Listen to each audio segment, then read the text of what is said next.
men generally marry down and women marry up. Because women always say, oh, the man got to have more money than me, got to have this going on. So like, okay, well, really, who's settling for who here?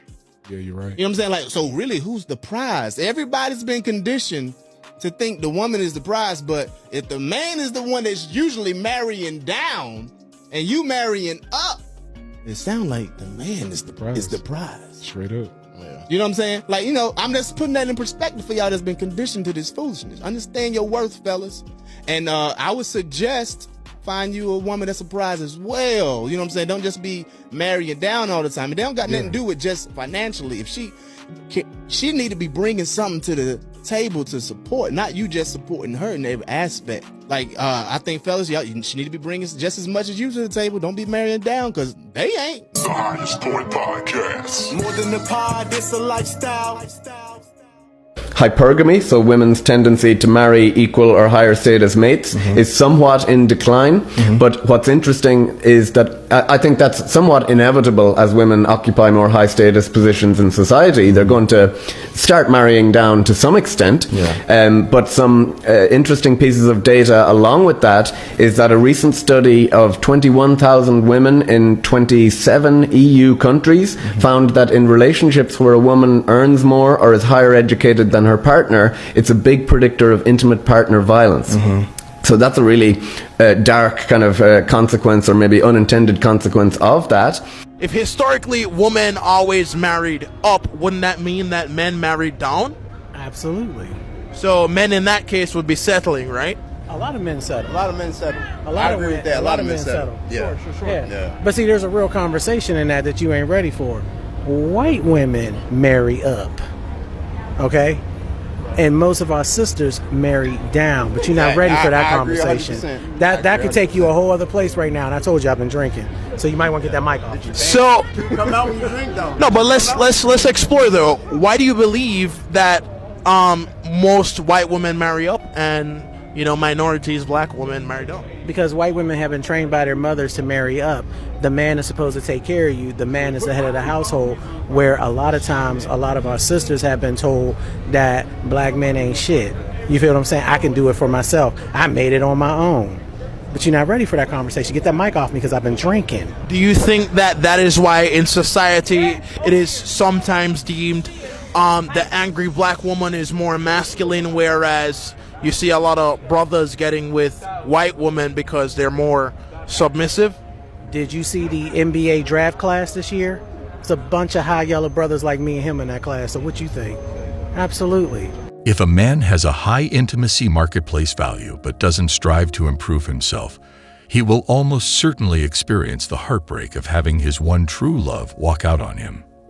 This is true whether or not you're married, and regardless of whether or not you have children. Hypergamy doesn't give a damn. Hypergamy doesn't care if you've had kids or not. Hypergamy doesn't give a hoot if you stay at home with the kids for 3 years while she goes to law school or starts a business. She's not yours.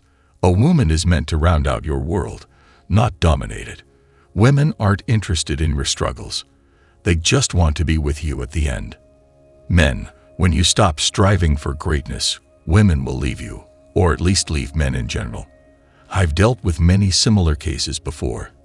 These men, typically in their 20s, were high-value individuals who signed a large marriage contract without fully understanding the implications. For some reason, they just walked into a slaughterhouse like zombies. It's not always their fault, but there are times when the blame lies squarely with them. Perhaps they are unemployed as a result of a loss of employment, an injury, inability to work, or disability. It's also possible that they simply become complacent and stop striving for improvement. Of course, women do have patience for men who have accomplished little in their 20s. They will be patient with you if you show ambition and competency skills, and if you actively pursue excellence in whatever you set out to do. These girls can be patient under those conditions.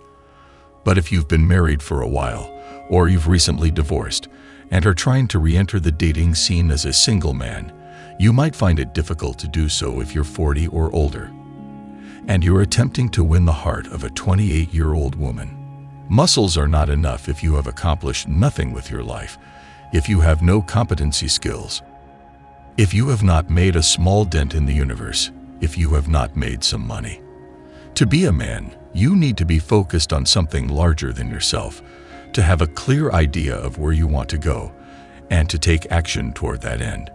You need to achieve that objective while simultaneously setting new ones. Excellence, not women, should be your goal. Women aren't likely to wait around for a man who isn't capable of providing for himself and his family, who doesn't strive for excellence, who becomes lazy and spends all his time playing video games.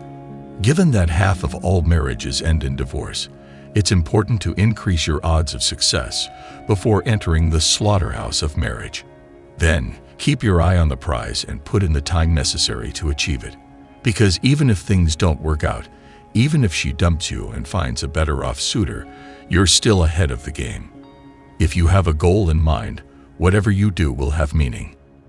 With both muscle and cash in your bank account, you'll be able to pursue a variety of career paths. Options are what you need, and you need them, guys. When you stop striving for excellence, you restrict your potential outcomes. It's the kind of unpalatable truth that no one wants to hear. It's time for you to go out and seek greatness, my friend. That's all for today, guys.